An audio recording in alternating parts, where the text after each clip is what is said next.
You know, it's funny. A while ago, I was saying that Isaiah Bowden's going to run in the 4.3s. I was very adamant about that. And this brother ran a 4.3 140, 39-inch vertical, 10.9 broad jump. If he doesn't get drafted, somebody, a GM or something, they're losing their damn mind. These are the type of DBs you need to draft: length, speed, height, and potential. Oh, and by the way, I still stand on the fact that there needs to be more players drafted than last year. And I'll chime in.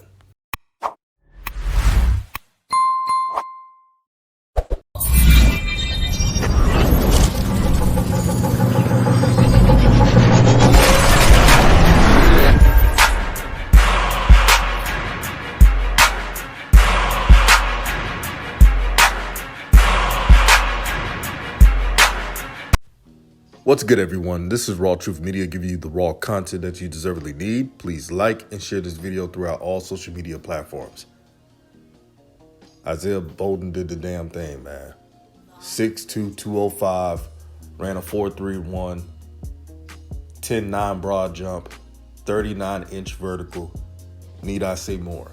This brother has what it takes to succeed at the next level. No, don't give me XFL, USFL, and I'm happy for those leagues. Don't get me wrong. I'm happy that they're playing more HBCU players, former players. I like it. But someone like Isaiah Bowden's talent, his kick return ability, he can play in the slot, nickel. The NFL team's going to draft him. Speed is always a need. Speed with length is always a need in the pros. Now, all of you who are listening know that I'm a Dallas Cowboy fan, but I want you to listen to me clearly. Dan Quinn is the head coach, as you know. Dan coached the Legion of Boom Seattle Seahawks when they were at their prime. And you look at the DBs he tried to get with them, and you look at the DBs he tried to get with the Dallas Cowboys. When you look at Diggs and then our rangy safeties, what do they have in common? Length, speed, versatility. Long wingspan, good hand-eye coordination. These are the DBs you look for. Do not be surprised if he's a Dallas Cowboy or a Tampa Bay Buccaneer or Houston Texans.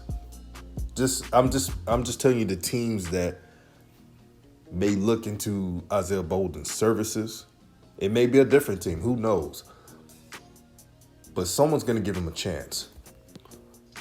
Also want to say shout out to all the players from Jackson State that participated. Aubrey Miller, who did excellent in drills, showed leadership, showed high IQ, and some players are better at drills than testing. Aubrey Miller is a football player. I repeat, Aubrey Miller is a football player. He's about that action, and he wants to knock the crap out of opposing offense.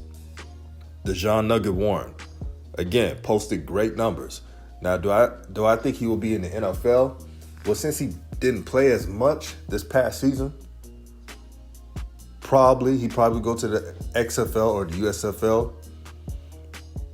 But with Dejon Nugget Warren, I just need him to get reps. As long as he get reps, the NFL is his future. It may not be next year, maybe be the year after that, but he will be noticed. Tony Gregory was out there. Arian Hartman, long snapper. You know NFL teams need long snappers. Santee Marshall, Jason Mercier, Dimitri Jordan, Dallas Daniels.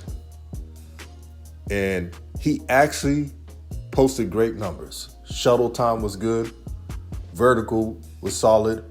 And now some people say, oh, he only had a 4.5. But that's actually a great time for Dallas Daniels. Here's why. He's a possession receiver.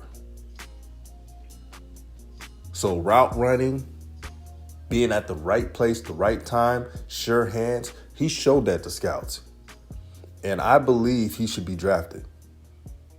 And if you want to look at historical context, the receivers who run all these 4.3s, they don't have the most yards. Unless you're Tyreek Hill. Think about it. Look at CeeDee Lamb. He ran in the 4.5s. Devonte Adams ran in the 4.5s. Many more ran in the 4.5s. So the receivers who have ran in the 4.5s has averaged the most yards per year. Look at the stats. Look at the analytics.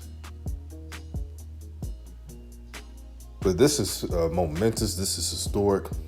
And the Jackson State players showed every single recruit that you don't have to be in the Power 5, that you don't have to be going to Bama or Ohio State. You could come right home to HBCUs and show out. So shout out to the players at JSU. And what I'm about to say is it's going to be some heat, but you know me, I don't give a damn. I'll say how I feel. When it comes to HBCUs who graduate their players, the athletes that stay, the ones who stay at a HBCU, it doesn't have to be Jackson State, the great ones who didn't transfer out, their legacy is bigger than the ones who leave. Nothing against them. They're doing what's best for themselves and their family. I get all that. But I'm tired of athletes using JSU or any other school as a damn a side piece. Let's keep it real.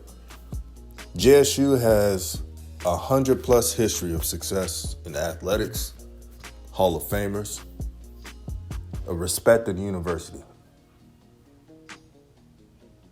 Just like Grambling, just like FAMU. And I'm tired of some of these athletes, not all. And shout out to Coach Huggins. He pointed it out on social media, using HBCUs as JUCO or just stepping stone. They deserve more respect than that. And my solution, family, for all this, follow anyone that stays with a HBCU. Because they can't have it both ways.